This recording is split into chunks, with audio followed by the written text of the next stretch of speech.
Hello everyone, my name is Christy and welcome to channel Unconcealed, where others say the sky's the limit, but over here we are reaching beyond the sky. Today in this video, what I will be speaking on is when I lost my job and what I learned from it. Alrighty, so I am about to go into story mode, okay? Back in 2014, I was looking for a job. And so I happened to come across this job at like a big call center, right? And so back then, and probably still now, I'm not sure, call centers are popular to work at. I don't know, but back then it really was. So I went to a call center, and at that call center, you would go in and you would do, go through the application process, fill out an application. Once you're done with that, you would do your testing. Once you're completed with that, you go through your first interview, your second interview, and then eventually, if hired, you'll be hired, right? And then you would have to go take your drug test and all that stuff, right? And then you will be provided with a welcome pamphlet and a start date. And then when your background comes back, you'll be eligible to start that Monday, or if it's late, you would just the following Monday, as long as nothing pops up, right? So I went into this call center looking for a job. And so, I went in, did my application, took my test and everything. So there was a lady at the front desk that noticed me. So she liked the way I spoke, liked the way I dressed. And basically I impressed her, right? So I didn't know, but they were hiring in the recruiting office. So she told me to sit by her, like there was like 2 chairs in front of her desk. She told me to sit right there. People were going in and out. She was like, I'll be right back. So she came back and she was like, hey, how would you feel instead of being out in the call center, you work back here with us in the recruiting office? I was like, sure. Prior to that job, I worked at a call center, very first call center. I did not like it. It was the most horriblest feeling ever. When I had that call center job, I quit it because there was a lady that was crying to me on the phone because her husband had passed away. And they wanted me to sell her products. Right then and there, I logged off that computer and I quit, because you're not going to have me sell nothing to nobody when they're on the phone to me crying about somebody passing away. That just wasn't for me. I'm not that type of person. That's not my cup of tea. No go. I quit right then and there and I left. Anyway, so to go back to this. So basically I was like, sure, shoot, I don't have to work in the call center. I don't have to work all the, get a schedule I probably don't even want, sure. So she was just telling me it's Monday through Friday, 8 to 5, and I would be a scheduler. And I'm like, okay, and they gave me my pay. Back then, to me, it was a lot of money. To me, especially if bills were low back then, like everything was good. When I first started there, I did not have a car note or anything like that, so I was good. So when I was hired, I started the next Monday, so I had plenty of time to prepare myself, go buy clothes, because I had to dress professional and all that stuff. So everything was great. The manager that was back there, she was great. Like everything was fine. So my job was a scheduler. So what I would do is I would go through applications, and if the application fit the description of the job, I would call them in and tell them to come in for an interview. I also would send out mass emails and just stuff like that. Just getting people in the door so that we can hire. At that job, we probably started 2 to 5 classes every single Monday. Every class would have 25 to 30 people. That's a lot of people starting. Just a lot of work. So when I was there, I was the scheduler for 6 months, and then I moved up to front desk because one of the girls left because she was in the military. Her husband was in the military. And so I moved up to front desk, learned that route, and I was the front face, right? So I did the grading and all that stuff. So then after being in that position for 6 months, I moved to the position of processing specialist and got a raise and all that stuff. As a processing specialist, your job is huge. Mind you, like I stated, we would have, like 3 to 5 classes starting every single Monday, filled with 25 to 30 people. So I was in charge of the drug test. I was in charge of the background checks and making sure they all cleared in a timely manner. Meaning, let's say if that day we hired 20 people, I would have to have the drug test them going in for drug tests that day, because I would tell them to do it that day, and then I would have them go in, and then I would submit their backgrounds before I left for the day, so I wouldn't have to worry about it, you know, the next day, and wouldn't nothing, you know, I wouldn't prolong anything, right? So, you know, running backgrounds, I had to do all their paperwork, make sure all their new hire paperwork was done. We had recruiters to do their orientation. All of that paperwork would have to be done.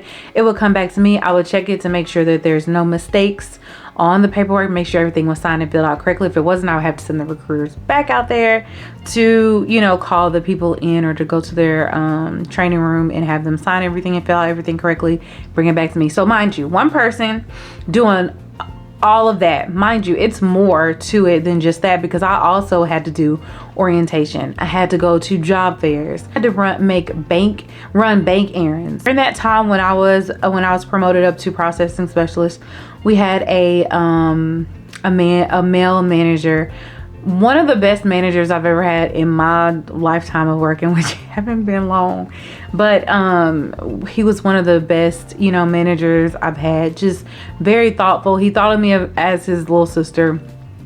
It was great. So we had this manager on the floor in the call center that was terminated, right? And so she was terminated because she was out basically falsifying information, right? So she was terminated, you know, she couldn't be rehired or anything. So my boss was well known within the community. So one day, you know, a couple of weeks passed after she was terminated. No one really cared for her on the floor. We did not know her in the recruiting office like that, because mind you, us in the recruiting office, we don't work in the call center. We would hire people. They would come and visit us sometimes, but we really didn't know them, you know. So and they thought of us different. Like, it was so weird. They thought of us as like oh my gosh, hi, and they were just super friendly and just everything. Where I'm at now as a employee, I think I look at everybody the same. It doesn't matter if you work in HR, recruiting, if you're a manager, a supervisor, a director, a CEO, it does not matter. You are a person, and that's how I look at people now. But when I was in that position, it was like, wow. And so I encourage people. People would refer their friends, their family, and so on. So basically, you know, I had a manager. He was awesome, very caring, looked out for me. When I had trouble in that department, for example, jealousy, or let's say if I was doing my job and then I took over someone else's job because they wasn't doing it right. There was a lot, you know, of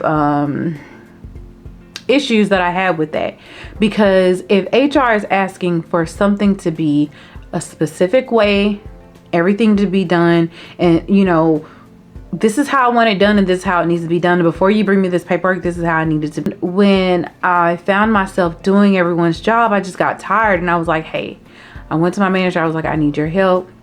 You know, everybody's not you know, I'm overwhelmed. You know, I'm the only one that's doing this. And I feel like no one is really double checking everything before it even comes to me, because I need them to make sure that everything is done right, so that it'll make my job easier since I have such a huge workload. So he was like, okay, all right, I got you. So he had a meeting, and everything was, so he was like, hey, you do this.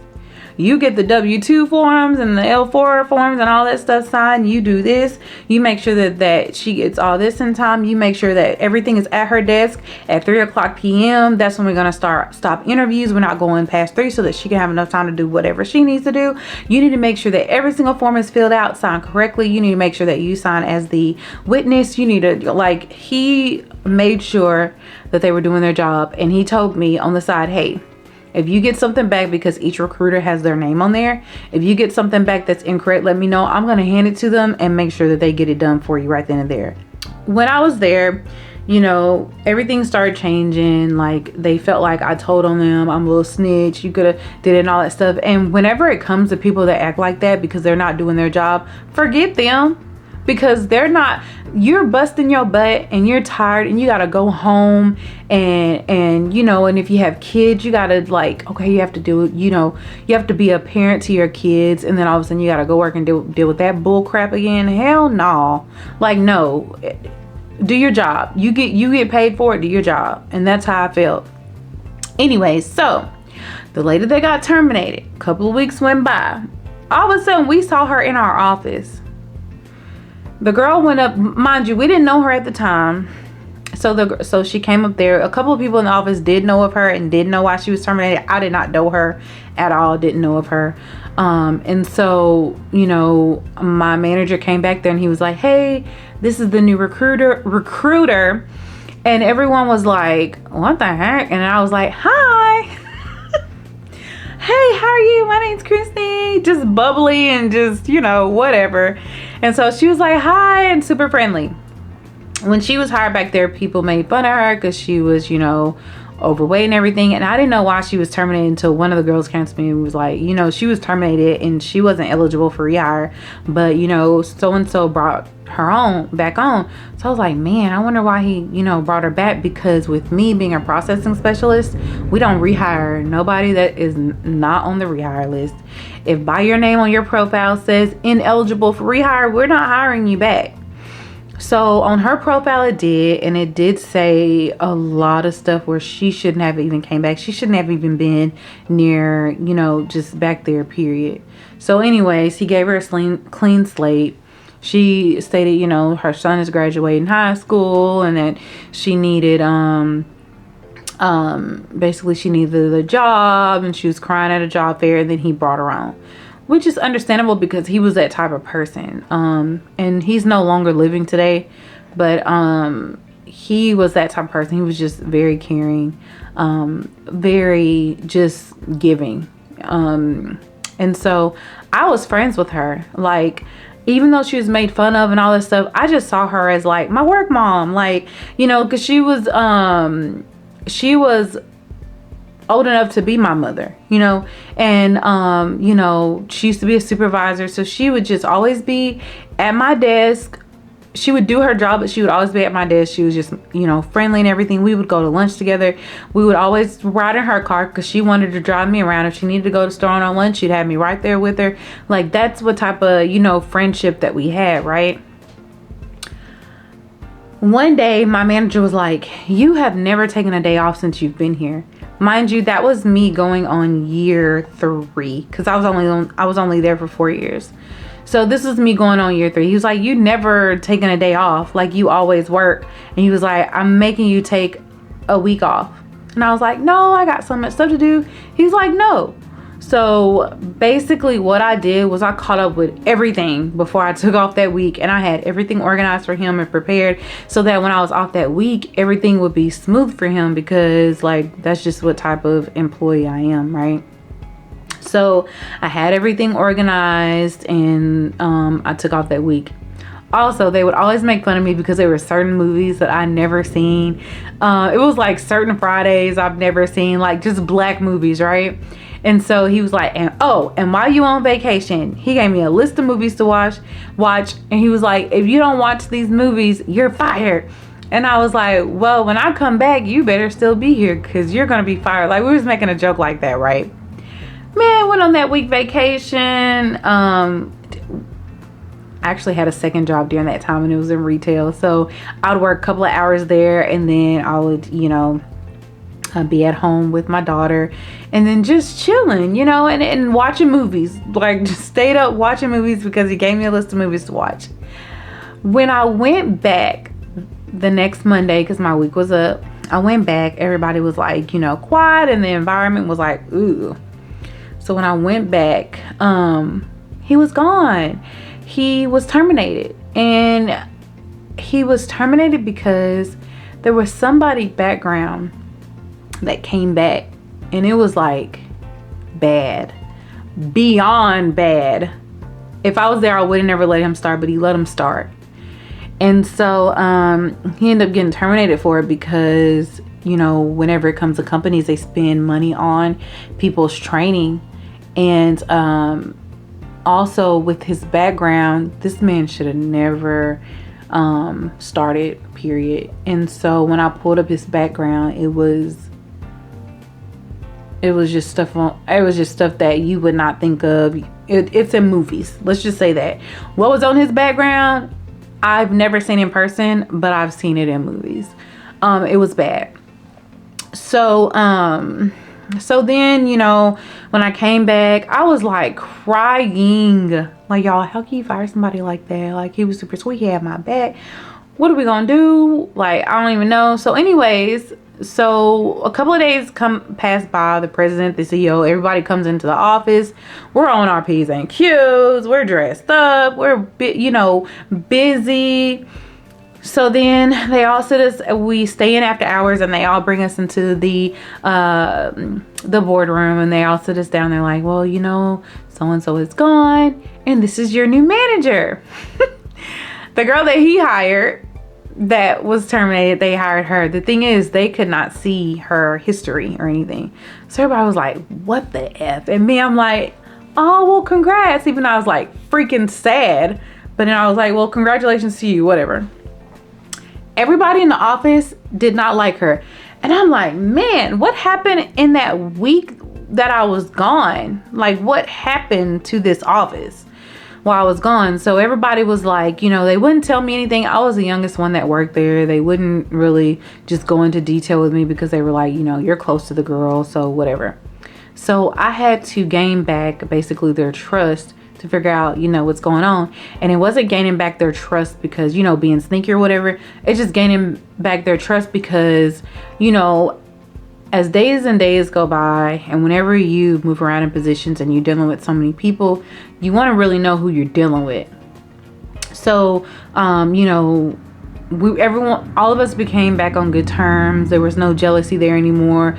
We was all as a team. So basically, she just got the position because they needed someone to put in that position, and she had management, you know, experience and a history, you know. But they didn't know that she was terminated and that she was ineligible. So they put her in that spot. So when they put her in that spot, we were still cool. Like, we would, you know, still go to lunch and all this. And then all of a sudden things started changing when people would come into the office and only talk to me. No one talked to her at all. Mind you, no one talked to her prior to that position because she was a recruiter in the office. But no one would talk to her. No one would look her way. Everybody wanted Christy, and she did not like that at all. That is when she started switching up on me. So mind you, processing specialist, do all the hiring, put in all the start dates, do the drug test, do the background, set up their profile, take their pictures, load up in the system, put their pictures in the system, put their name, their wannabe called name, give them an ID number. Mind you, I did all that. Put them in the class, put them under their trainer, did all that, right? When it comes to her position, their bonuses went off of who started, right? So we're gonna speed it up to 2017 when I was terminated. So January 2017 comes, and we have this huge beginning of the year ramp up, okay? So we have this ramp up to where 500 people started on a Monday. We were hiring for all type of different accounts because, mind you, this big call center has all these different accounts in one. So we had a ramp up. So I was very strict about who started and who didn't. But the manager, the new manager, which was her main goal was getting those seats filled because she gets a big bonus, right? So, you know, we got into it because that morning I had everything set in yellow. I would highlight, I made my spreadsheets on Excel, and I would highlight in yellow who is still pending. We have to push them back. In red is a no-go because of your background or your drug test. And then everybody in white without highlighted is good to go. Every single class could have been filled, but what happened was some of the accounts could have taken a little bit more. When I was there, she wanted to start people that were pending. So I told her, no, you know, I don't have their background yet, you know. Well, and then there was a couple times I was like, hold on, let me go check these backgrounds. I just constantly went and checked because there's sometimes when a background will come back, you know, 5 o'clock in the morning, 6 o'clock in the morning before orientation, right? So I'll constantly go back there and check, but I would let the front desk girl know if their pending background, just have them sit in the lobby, but they're not to start. If there's a clear background and clear drug test and I have all their paperwork and they're good to go and I have their profile set, then they're good to go. So basically there was 2 classes that was short. So she was like, we need to put some people in there. And I'm like, we can't start them. We have to push them to the next one because their background is pending. And so she was like, no, we need to start them now. Right? So that's what happened. She ended up starting pending backgrounds. When I tell you, every single one of them backgrounds came back. And it wasn't what we would, you know, hire, because the company, we have to go off of the company and what they would want on their people's backgrounds. When we found out that they didn't pass, then we had to pull them and terminate them. And it's kind of like, you didn't learn from the last manager about what happened. You know, you're thinking about bonus. He was doing a good deed, you know, thinking about the person, and had no idea what was on his background, but you started because you want a bonus. But whatever. End up terminating them. And so guess who comes back? The CEO, director, all of them come back. And so they're in the office and they pull me to the side. They do not ask anybody what goes on. They just talk to her. And then they come to me, because I'm the one that starts people, right? So it must be my fault, right, that they started. So she comes in there and she's like, what happened this day? And I'm like, you know, I have so much on my mind. I'm like tired. The day before they came, I stayed there until like 11, 12 at night. Had to go back home and then had to be back. So I was just like, you know, I don't know. They started when they weren't supposed to. Well, so-and-so says that you started them. And I was looking like, who told you that? And she was like, so-and-so said, the manager said that you started them. And she had no idea, and the backgrounds were not clear. And I was like, I said, who else did you speak to? Mind you, I'm tired. I'm sick of them. I actually wanted to like cuss her out, to be honest, because number one, you shouldn't be in your position just talking to her and me. You should have asked everybody into that department what happened, and then asked me last, the person that you were going to let go, right? So they don't do any of that. So they terminate me. They was like, we're gonna ask for your badge. They should never started. This is why you're being terminated, all that stuff. They do not let me go back and get my stuff. They hand me they go to my desk, they grab whatever stuff, and they give it to me, and they let me go. No one knew what happened. 5 o'clock hits, 6 o'clock hits, my phone is blowing up. Every single coworker, it was 10 of us back there. 8 other coworkers were blowing up my phone, texting me. I didn't want to answer. I didn't want to talk to any of them. I didn't talk to them for like 2 days.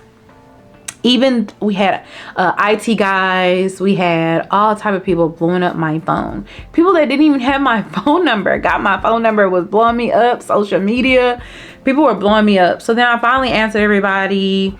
And then one of the guys called me, and I just broke down crying. Like, I was just like, you know, she told me that I started them people. You didn't start them people, she did. And I was like, I know, but yeah, I've been so tired. I just had to let that job go. Mind you, I would be there on weekends. I would be there after hours. We get off at 5. I was there after hours till 12 midnight, because I was the only one manning that place by myself. I was so exhausted and so tired. And so it took a toll on me to where when I got home, I was too tired from my child. So being off during that time, crying and releasing, it helped me a lot, because I overdid it at that job. I gave them my all and they didn't give me shit back. So one of the IT guys, they were so pissed that I was terminated, right? We had a class that started Monday. I did everything, and I did not want them to be prepared for that Monday because it was all my work. So I reached out to the guys and I was like, hey, I'm finna come up there. Can y'all let me in so I can, you know, get all my stuff and clear out my desk and everything? They're like, yeah. Mind you, they didn't let me take none of my stuff. I had lotions there. I had like spiral agendas there. Like, I had so much supplies and stuff that I spent my money on. I had jackets there, scarves, hats, hand sanitizer. I had all this stuff there, and they did not let me get my stuff because they were going to keep it, right? So I went in there and I got all my stuff. I also logged into my computer. My login worked, because usually they terminate your login as soon as you're gone. But my login worked. I deleted every single document from when I was there all the way to present. Every single thing that I worked my ass off on, I deleted everything out that system. That computer was a brand new computer when I got done with it. I did not have a check-in. You had all your backgrounds, but you didn't know who was hired for that class. I deleted all of my work, every profile, every single thing, because they were not going to have what I did, all my hard work. So, gather all my stuff. When everybody came in that Monday, my phone was blowing up. They were like, Christy girl, what the heck? And they were like, oh my gosh, you a bad mama jamma. You ain't right. You ain't right. They said it was hectic. Everyone got into it. Everybody was mad. Everyone was upset. The lady that got me fired was going crazy, cussing them out, everything. Guess who comes back? The CEO, the director, and everybody comes back, right? And they're like, you know, what happened? You know, mind you, when I did all that, I went home and I sent an email of proof and everything that it was her that started them people. I also sent them information on her background that she was not eligible for rehire. I did every single thing that I knew about her that was a discrepancy to that position, to that company. She wasn't supposed to be back, and so on, right? So, and I did it in the most sweetest, politest way that I could. I do not like fake ass people. I just don't. I'm not that type of person. I don't like that type of person. So, sent the email. They all go down there. And so, you know, prior to them going down there, they're calling me and asking for me back. And I was like, no. So, you know, I didn't, you know, talk to them or whatever. So mind you, everybody's keeping in touch with me. We have video chats, like we're just in touch, kumbaya, laughing, you know, stuff like that. And they were like, man, when I say the kudos was real and I made history at that place, baby, I did. I left a mark because you didn't know how much you needed me. You lied on me. Like you lied on me. So basically the CEO and all of them were at the job. All of my old coworkers, they were miserable. A couple of weeks went by because they stayed there for a very long time monitoring the department. Because it was a mess. That Monday did it. That 500 people, y'all. That Monday did it because that was a mess at the beginning of the year, right? Every single week in January, every Monday, 500 people. So it was a mess. So they were there for, you know, 2 weeks, and they terminated her. They didn't have a new manager. They were calling me and asking for me back. I was telling them no. And one of the ladies, the one that terminated me and made me, you know, handed me my purse and told me to leave, she was blowing my phone up, and I gave her, you know, a piece of my mind, basically. And, you know, I told her ass off, and she was terminated. So my manager was terminated at that time. She was terminated, the one that fired me, because she didn't do her due diligence to make sure that, you know, everything was accurate and correct on my termination. Everybody in the department quit except for one person. She moved to the floor. They had an empty recruiting department, so they had a hiring freeze until they can fill those positions up. I don't know how they're doing now. I really don't give a damn. But I did leave a mark, and it was a mark that needed to be left because you all did me dirty. Now I'm at the job that I am now. So what I learned from that job was, don't trust everybody. Yes, you can be friendly or whatever and be genuine, but don't trust everybody because everybody is not for you. Also, only do what is required in your position. I went above and beyond, and I stressed myself out to the max, to where I was stressed and always sick. Please do not do that to yourself. Only do what's required of you. Everything else will work out. Just do not overdo it. Another thing that I learned is speak up for yourself, because I was so tired, I didn't give a damn. I think I was very over that job because I was not going to leave on my own. I had to be terminated, and that's what had to have happened to let me know that that job wasn't for me. Do not work without being paid, okay? If they're saying no overtime, don't work that overtime. Get off the clock. Clock out. Did I already say only do what's required? Only do what's required for your position, and do it well, because that's what they're going to look at. You can go above and beyond a little bit, but not to where it makes you sick and stressed and tired and exhausted to where you don't have time for family and stuff that you want to do outside of work. So those were the lessons I've learned from being at that job. And without going through that, I would have never learned, or I wouldn't even know what I know now. So that is my little story today. I hope y'all like this story. Please like this video, comment. If you are not subscribed, please subscribe. If you watch this video, thank you so much for watching this video. This is my little story time about when I was fired and what I learned from it. So hopefully it resonated with somebody, and hopefully if you have not been through anything like that, hopefully you will not, because I do not want anybody to go through what I went through at the last job. Everyone have a great day or night wherever you are, and thank you so much for watching. Bye.